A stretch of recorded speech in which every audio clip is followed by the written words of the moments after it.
Eric Amber's parents purchased this furniture store in the 1970s, and he was put to work when he was 9 years old. I was opening boxes, putting things together, you know, and I grew up, but when I was 18, I became a salesperson, you know, so I've been here against my will for 40 years, you know. And I've seen it all. During the pandemic, Amber started writing down all the humorous stories he could remember about staff and customers over the years, and it turned into a movie script. Hi, I'm Marty Benson, and this is my sister Barb. My parents, who own this business, they made me promise not to put any swear words in the movie. But there's one or two. Eric's sister Renee also started working at the store when she was young. My first job was dusting until I broke too many things, and then I moved up to customer service, so answering the phones at 12 years old. Not surprisingly, she was cast as the sister to the lead character played by Eric. You don't react to information like a normal person. I am a normal person. It's everyone else out there that's berserk. Eric hopes to use the movie as a pilot for a series he's currently writing, and there's no end to the content that customers provide. In some ways, it's like for that. It's for me and my friends and family, you know. But I think people, you know, will enjoy it as well. Yeah. Oh, pardon us. Sorry. We're just shooting a little video here. One night, Billy was watching his favorite TV hero. And right in the middle of a fight, G-Man Jim ran out of ammunition. Psst, Jim, Billy's got the answer. It's the new Mattel Firebolt gun. It never runs out of ammunition. Show him how it works, Billy. Just drop in a perforated roll of 50 caps. Pull back the bolt and fire a smoking burst. Or flip the switch, pull back the bolt and fire it with vibrasonic sound. It can fire forever that way. You see, it's really two guns in one. It fires caps with real smoking action. Or you can switch to vibrasonic sound. It's the big two-way gun with moving firebolt action and air-cooled smoking barrel. G-Man Jim will never run out of ammunition again. Not with the Mattel Firebolt two-way gun. Neither will you. Try it. Get it wherever toys are sold. Only $6. You can tell it's Mattel. It's swell.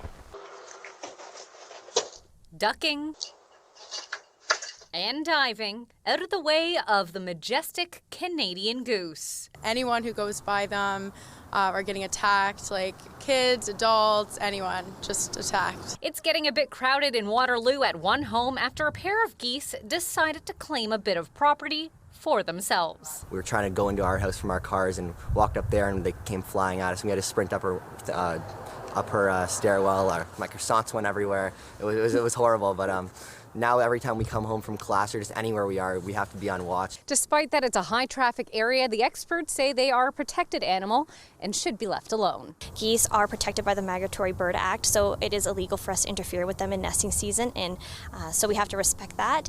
So that's the most we can do, and what we offer here at the Humane Society is we can post some signage in public areas. Making getting to class into a real-life obstacle course for these Laurier students. We've been leaving like our house from the back side and sneaking around them, so, but yeah, I think we'll be fine. Sometimes we're sneaking through our back door, our side door. Sometimes we can't even go in our house for like 30, 40 minutes because we have to wait for them to go away. With goslings now hatching, the end of the aggressive season is near. They only nest for up to 30 days, starting in February to like mid-April. So we're getting to that point now where they're going to hopefully start to calm down. Ashley Bacon, CTV News, Kitchener. What does a pilot do in an emergency like this? He's trained by the Air Force and given the finest equipment to survive. Equipment like this Rio Fairchild survival rifle, approved by SAC, the Strategic Air Command. Now Post offers you this special full-size plastic model of the SAC survival rifle. It looks exactly like the real one. Same size, over 30 inches long. It comes apart like the real one. The barrel and trigger sections fit inside the plastic stock. It floats in water like the real one. It ejects plate cartridges just like the real gun. To get your survival rifle, get these special boxes of Post Toasties and Post Grape Nuts Flakes. Get the box with the pilot on the back and follow the easy directions. Get Post Toasties Corn Flakes or Post Grape Nuts Flakes. Send for your model survival rifle right away. The Energy City Cactus Rats baseball team is looking to give fans an authentic experience with their mascot by releasing 500 porcupines across the Edmonton area. One of our goals was to try to, create a little more knowledge and notoriety about the porcupine. It would take a while for them to sort of infiltrate too many places. First 100 fans to get quilled will receive free season tickets. Supposedly our lawyers made us put a disclaimer in there. Some fans took the bait and even leaned into the joke. I know one was like, oh, should release him on the hen day. Just one of many pranks in the city. There have been some sightings of a house hippo at the Edmonton Valley Zoo, a joke their animals seem to be loving. And if you're looking for some outdoor fun just in time for playoffs, Ice District is turning its skating rink into a public pool area. Plus, a new place for your next vacation, with a submarine-themed hotel room for an aquatic escape at the West Edmonton Mall.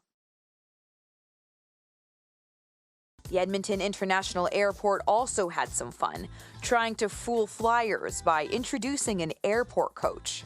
With travel plans being so hectic, what better place to test out the airport coach idea than right here?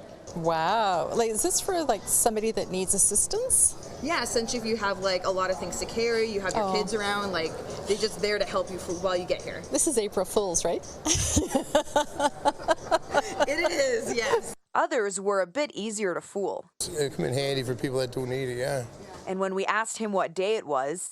Actually, it's Tuesday. I'll give you a hint. It's Tuesday. April 1st. Yeah, Tuesday, April 1st. April Fool's.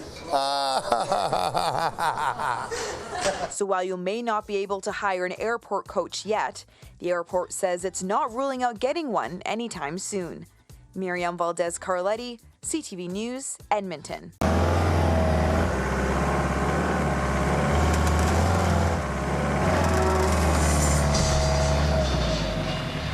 Vaca.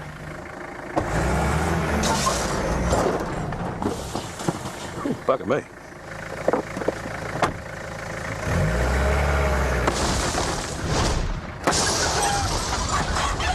Vaca. Easy now, son. Ooh, vaca. You burn. Baga. Vaca. Oh my God, are you okay? That's a toy poodle dumped in a garbage can near the Camosun Bog at Pacific Spirit Park. I couldn't believe it, just shocked, horrified, just heartbreaking. Terry Sparrow and his fiancée recently lost their dog of 8 years and were on the trail that night to help with their grieving. That's when Terry went to spit out his gum. Given, like I said, why we're up here missing our dog that we lost, it was just heartbreaking, and we knew we had to kind of spring into action right away to help it. They took the dog, who they aptly named Oscar, home for a bath and some dinner. It couldn't stand very long, couldn't walk, it kept flopping over. You could see it was in some distress and pain. The next day, after alerting all the proper authorities, the couple took Oscar to the vet. Thankfully, he was able to be later discharged into the caring hands of dog rescuer and Sparrow's family friend Lori Schild. He's feeling very safe, you can tell. Oscar was diagnosed with 3 broken ribs, a dislocated hip, along with neurological issues. In my 20 years, I've never come across a situation like this. This is cruelty, complete cruelty, to discard a little living creature in the trash like he's trash. Schilt thinks Oscar is roughly 10 years old. He had no collar and his microchip is unregistered. The RCMP and BCSPCA are investigating and searching for the poodle's owner. The maximum penalty under the Prevention of Cruelty to Animals Act is a $75,000 fine and 2 years of imprisonment. We want to see who abandoned this dog, who threw this dog into the garbage. We want them to come forward. Perhaps they thought the dog had passed away, but we don't know. Thanks to some good fortune and kindness, Oscar didn't pass away. He's got a lot of fight left in him. And now he's gone from the trash to triumph. You're fine. You're fine. One final check of Wilson the goose before he's set free. The feathers have come back. There's a little bit of scar tissue, but as far as I can see, there's no damage. Wilson has had a tough journey after he was struck by an arrow. Wildlife photographer Tim Shear helped rescue the injured bird. I'm glad to see him finally get a second chance at life. because he's gone through a lot of pain in the last 10 months. Once we had that removed, there was a large hole that had been left behind. And that was the big fear, was that this hole would continue to putrefy and become an abscess and that the recovery would be delayed. Wilson's resilience has led to a full recovery. Since the surgery, he has been healing from his injuries at a wildlife rescue center, where staff say, right off the bat, he was very feisty, a lot of energy, didn't like any of us very much, just like any other goose. But he had, I would say, more energy than the average, considering what he'd been through. Now, after 2 months of care, it's time for Wilson to return to his habitat. Volunteers gathering at Brennan Park in Squamish Sunday to say farewell to their new friend. As Sir opens the door of the cage, the excitement builds. Slowly, he tippy-toes out, a little hesitant to embrace his newfound freedom. You're free, Wilson, go! He heads straight to a flock of geese lurking nearby. He just sitting there going, dude, I have a story for you. You don't want to know what happened to me for the last few months. Next time we go for beers, I'll tell you the whole story. A heartwarming ending for a community invested in Wilson's well-being. I only get to see the worst parts, so being able to experience the good parts has been a huge, huge plus for me. Walton says he is grateful for those who came together to help an animal in need. Bizarre incident. A man in his 60s is in hospital after an accident here at the pumps at this Etobicoke Shell station.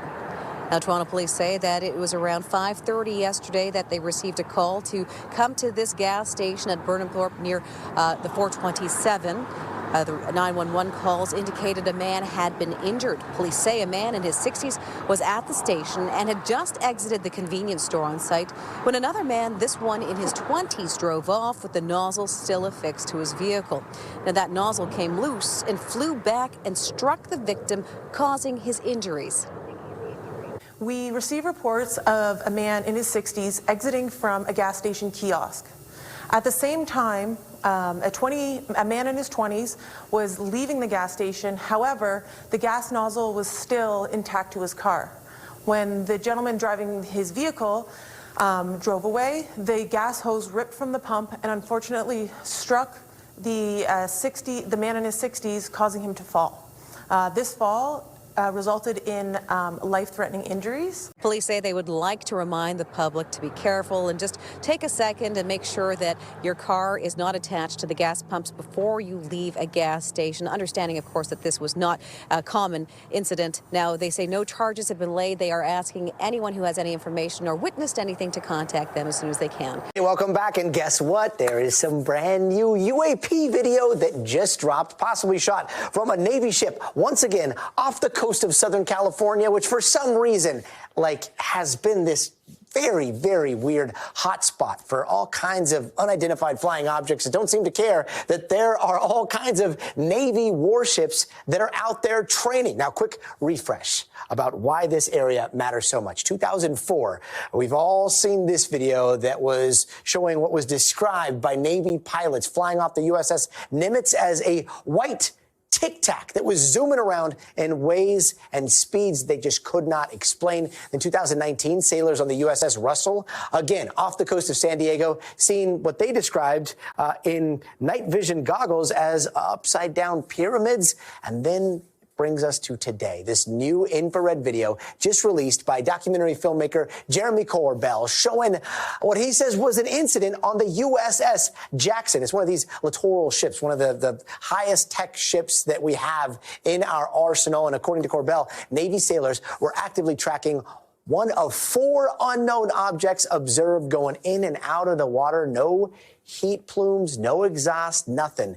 And here is how one of the witnesses on board the ship described it. I go out to the bridge wing. I'm noticing things and lights on the horizon, and like city lights or any other ships that are out there. So seeing a light that is lifting up, you can see it. I know the difference between a light on the horizon coming up and a light coming out of the water. When you've been on the water more in your life than you haven't been, you know the difference. This has been a Wolfie Terry production and a Gracie Cat production 2025.